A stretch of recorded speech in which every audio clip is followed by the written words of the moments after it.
سورہ آل عمران کی آیت نمبر 186 ہے۔ اعوذ باللہ من الشیطان الرجیم، بسم اللہ الرحمن الرحیم۔ لَتُبْلَوُنَّ فِي أَمْوَالِكُمْ وَأَنفُسِكُمْ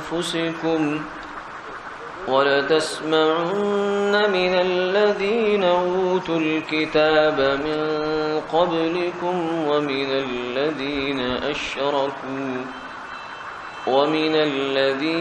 أَشْرَكُوا أَذًى كَثِيرًا وَإِن تَصْبِرُوا وَتَتَّقُوا فَإِنَّ ذَلِكَ مِنْ عَزْمِ الْأُمُورِ۔ صدق اللہ العظیم۔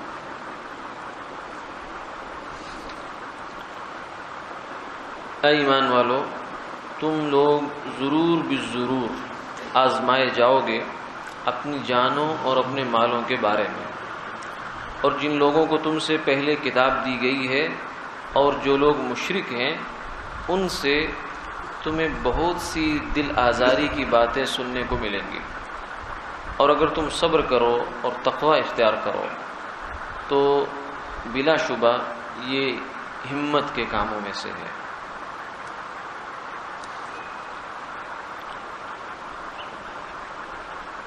اس آیت مبارکہ کے اندر ایک تو اس کا ربط ہے گزشتہ آیات کے ساتھ۔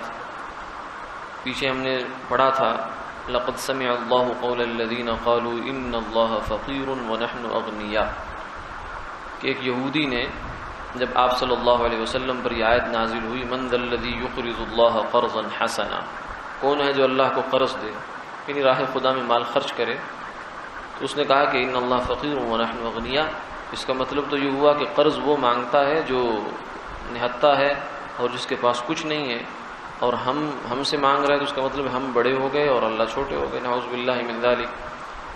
تو ابو بکر صدیق رضی اللہ تعالی عنہ نے اس گستاخی پر اس کے منہ پر ایک تماچا دے مارا، اور وہ شکایت حضور کی خدمت میں لے آیا اور آ کر کہنے لگا کہ مجھے انہوں نے بلا وجہ مارا ہے۔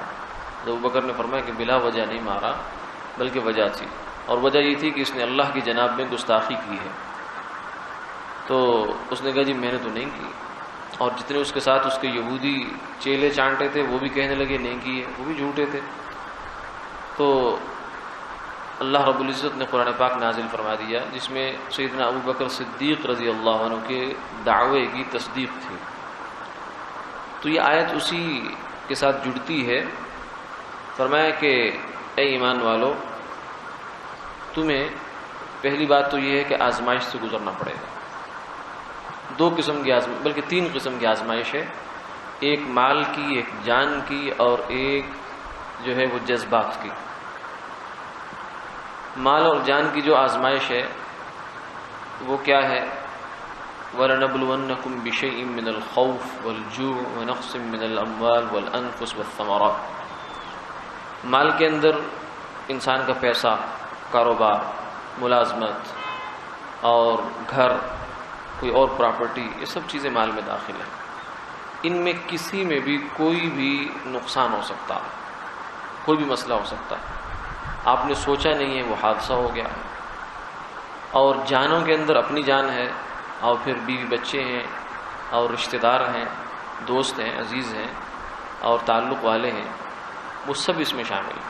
یعنی ان میں سے کسی کے ساتھ کبھی بھی کچھ بھی ہو سکتا ہے، تو یہ تمہاری آزمائش ہوگی، اور یہ ہوگی۔ اور دنیا کیوں؟ اس لیے کہ دنیا کی زندگی جو ہے یہ اللہ نے ڈیزائن ہی ایسے کی ہے کہ اس کے اندر دھوپ اور چھاؤں، پھول اور کانٹا ساتھ ساتھ ہے۔ اس میں آدمی چاہے کہ میں پوری زندگی کو، دنیا کی جو میری زندگی ہے 60-70 سال کی، اس کو میں جنت بنا لوں، یہ ممکن نہیں ہے، قطعاً ممکن نہیں ہے۔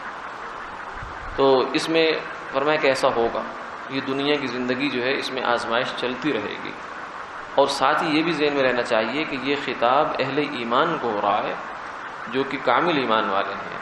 تو اس سے یہ بھی ہمیں معلوم ہوتا ہے کہ نیک ہو جانے سے اور دین پر پورا پورا عمل کر لینے سے آدمی دنیا کی آزمائشوں سے جان نہیں چھوٹ سکتی. نیک ہو جانے سے آزمائش سے چھٹکارا نہیں ہوگا. کیوں؟ اس لیے کہ آپ صلی اللہ علیہ وسلم نے فرمایا اشد الناس بلاء الانبیاء ثم الامثل فالامثل. سب سے زیادہ جو آزمائش کا سامنا کرنا پڑتا ہے وہ نبیوں کو کرنا پڑتا ہے. اور ان سے بڑا نیک کون ہو سکتا ہے؟ ان سے بڑا اللہ کا مطیع و فرما بردار کون ہو سکتا ہے؟ ان سے بڑھ کر اللہ کو راضی کرنے والا کون ہو سکتا ہے؟ کوئی نہیں.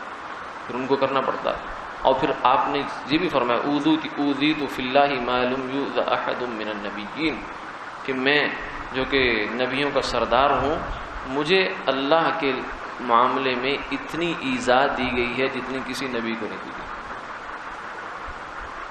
تو اتنی آزمائش کے ساتھ آپ بھی گزرے ہیں، نبی بھی گزر رہے ہیں. پھر فرمایا ثم الامثل فالامثل، کہ جو پھر ان کے طریقے پر جس قدر چلے گا اس کو اسی طریقے سے آزمائش سے گزرنا پڑے گا.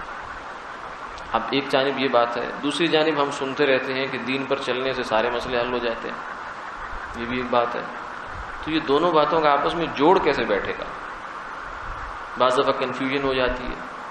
ایک طرف ہمیں یہ کہا جاتا ہے کہ دین پر چلیں گے تو سب مسئلے حل ہو جائیں گے، اور دوسری جانب کہتے ہیں نہیں، دین پر چلو گے تو فقر جو ہے وہ بھی آئے گا، فاقہ بھی آئے گا، مصیبت بھی آئے گی، تنگی بھی آئے گی، تکلیف بھی آئے گی. تو یہ دونوں باتیں آپس میں تو بے جوڑ ہیں. تو اس کا جوڑ یہ ہے کہ فرمایا کہ دین پر چلنے میں اللہ انسان کو حیات طیبہ دیتے ہیں، پاکیزہ زندگی دیتے ہیں، خوشگوار زندگی دیتے ہیں. اور خوشگوار زندگی کا مطلب یہ ہے کہ اس کے بظاہر اگر حالات اچھے نہیں بھی ہیں، اگر وہ آزمائش میں بھی ہے، لیکن اگر اللہ سے اس کا تعلق مضبوط ہے اور وہ تقوی پر قائم ہے، تو اللہ آزمائش کی بھٹی کو، حالات کی بھٹی کو اور آگ کو اس کے لیے نار ابراہیم بنا دیتے ہیں، گلزار بنا دیتے ہیں. جیسے ابراہیم علیہ السلام کو نمرود نے آگ میں ڈالا، دیکھنے والوں کے لیے آگ ہے، جلا دے گی، بھسم کر دے گی، راکھ کر دے گی. لیکن ابراہیم علیہ السلام کے لیے آگ نہیں ہے. وہ تو ان کو تو فرمایا قلنا یا نار کونی بردن، اللہ نے کہا ٹھنڈی ہو جا، اور پھر ساتھ ہی کہا اتنی ٹھنڈی نہ ہونا کہ ابراہیم کو سردی لگنے لگ جائے، وہ سلامن، سلامتی والی بھی ہو جانا علی ابراہیم. تو جو بندہ دیندار ہے، دین پر صحیح چلتا ہے، نام کا نہیں، صحیح کام کا ہو اور اللہ کے ساتھ واقعی اس کا تعلق ہو، تو اس پر بھی آزمائشیں آتی ہیں، آ جاتی ہیں، بلکہ زیادہ آتی ہیں. لیکن ان آزمائشوں میں اس کو مزہ آتا ہے. وہ آزمائش اس کے لیے نار ابراہیم بن جاتی ہے، اس سے وہ دل تنگ نہیں ہوتا، وہ اللہ سے اس کا تعلق اور بڑھ جاتا ہے. کیوں؟ اس لیے کہ ہر آزمائش آپ کو اللہ سے مانگنے پر مجبور کرتی ہے. ہر تنگی، تکلیف، ہر بیماری اللہ کے سامنے جھولی پھیلانے پر مجبور کرتی ہے. اور اللہ سے مانگنا یہ خود ایک خزانہ ہے. جب انسان کے پریشان حال انسان کے دعا کے لیے ہاتھ اٹھتے ہیں تو اللہ کے ساتھ ڈائریکٹ رابطہ ہوتا ہے اس کا. یہ عبادت ہے، یہ ثواب کا کام کر رہا ہے وہ. تو یہ آزمائش کے بغیر تو نہیں ہوتا، کیونکہ عام طور سے انسانوں کا مزاج یہ ہے کہ پریشانی ہوتی ہے تو ہم اللہ کی جانب متوجہ ہوتے ہیں. اگر کوئی تنگی تکلیف نہ ہو تو ہفتہ بھی گزر جائے تو ہمیں خدا کا خیال ہی نہیں آتا. یعنی وہ جو دل سے ایک انسان دعا مانگتا ہے اللہ سے، وہ نہیں مانگتا. تو اللہ تعالیٰ یہ جو انسان کو تھوڑا بہت جھنجھوڑتے ہیں، یہ اپنی جانب متوجہ کرنے کے لیے ہوتا ہے کہ میری جانب متوجہ ہو، خزانے میرے پاس ہیں، اسباب کے اوپر نظر نہ رکھو. اس لیے فرمایا کہ ایک تو یہ ہوگا، تمہاری آزمائش ہوگی مال میں، جان میں، لیکن اس پر صبر کرنا. بشیر الصابرین، صبر کرنے والوں کو اللہ کی جانب سے خوشخبریاں ہیں. اور تیسری آزمائش یہ ہے کہ تمہیں مشرکین اور اہل کتاب، یہود و نصارہ اور مشرک، ان کی جانب سے تکلیف دہ باتیں سننے کو ملیں گی، ناگوار باتیں سننے کو ملیں گی. اور یہ بہت بڑی آزمائش ہے. ایمان والے کے لیے واقعتاً قرآن پاک یہ بتا رہا ہے، یہ بڑی اہم آیت ہے، اس میں بڑا اہم اشارہ ہے. وہ یہ ہے کہ ایمان والا وہی ہے جو کافروں کی ان باتوں کو سن کر اس کے دل تل ملاتا ہے. اور جو یعنی کافر جب کوئی گستاخی کر دیتے ہیں، جیسے یہاں اس نے کی اللہ تعالیٰ کی، یا حضور صلی اللہ علیہ وسلم کی ذات اقدس کے بارے میں کوئی ایسے، جیسے آج کل بھی ہوتا ہے، ماضی قریب میں بھی ہوتا آیا ہے، جب کچھ کرتے ہیں تو جس مسلمان کے دل میں تکلیف ہوتی ہے، تنگی ہوتی ہے، یہ ایمان کی نشانی ہوتی ہے. اور اگر کسی مسلمان کے دل میں تنگی تکلیف اس سے نہیں ہو رہی تو اپنے ایمان کے بارے میں فکر مند ہو. کچھ لوگ ایسے بھی ہیں ہمارے معاشرے میں، مسلمانوں کی فہرستوں میں اپنا نام رکھتے ہیں، وہ کہتے ہیں چھوڑو جی، فراخ دلی ہونی چاہیے، برداشت پیدا کرو. یہ جو مسلمان حضور کی توہین پر جو ہے وہ اٹھ کھڑے ہوتے ہیں اور یہ جو ہے اظہار کرتے ہیں اپنے جذبات کی، جذباتیت ہے. کچھ ایسے بھی لوگ ہیں تو یہ خطرے کی لائن پر کھڑے ہیں. یہ ایمان جو ہے نا، یہ ایمان کی علامت نہیں ہے. یہ کیونکہ قرآن یہ کہہ رہا ہے کہ تمہیں اے ایمان والو اہل کتاب سے تکلیف دہ باتیں سننے کو ملیں گی. تکلیف تبھی دے گی جب اندر ایمان ہوگا. جب وہ بات آپ کو تکلیف ہی نہیں دے رہی، آپ اس کو برداشت کا نام دیے جا رہے ہیں، اور برداشت کا صرف نام ہے. دراصل یہ بے حمیتی اور بے غیرتی کا درس ہے کہ مسلمان بے غیرت ہو جائیں. یعنی اپنے باپ کو گالی دے اس پر تو پڑ جائیں، ماں کو گالی دے اس کو تو لٹ لے کے اس کے پیچھے پڑے، لیکن اب اس کے جو محسن اعظم ہیں، جو وجہ کائنات ہیں، جن کے نام پہ کھاتا ہے اور جیتا ہے اور جن کی دعاؤں کی برکت سے جو ہے یہ دنیا کے نظام قائم ہے اور اس کو سانس آ جا رہی ہے، ان کے نام پر جناب یہ برداشت کے نام پہ بے غیرت ہو جائے. یہ درس دے رہے ہیں. تو قرآن پاک یہ کہتا ہے کہ ایمان کی علامت یہ ہے کہ اہل کتاب جب یہ باتیں کریں گی تو انہیں تکلیف ہوگی. تو اس تکلیف کا جو ہے اس کا پھر سد باب جو بھی ہوگا وہ ہوگا. اگر کوئی کسی کی دسترس میں ہوگا تو وہ اس کے ساتھ جو کرے گا سو کرے گا. اسلامی تاریخ اور روایت سے بھری پڑی ہے کہ جب بھی کسی نے بالخصوص جناب نبی پاک صلی اللہ علیہ وسلم کے نامی اس میں گرامی اور آپ کی ذات کے حوالے سے کسی نے ایسی حرکت کی ہے تو مسلمان نے برداشت نہیں کیا.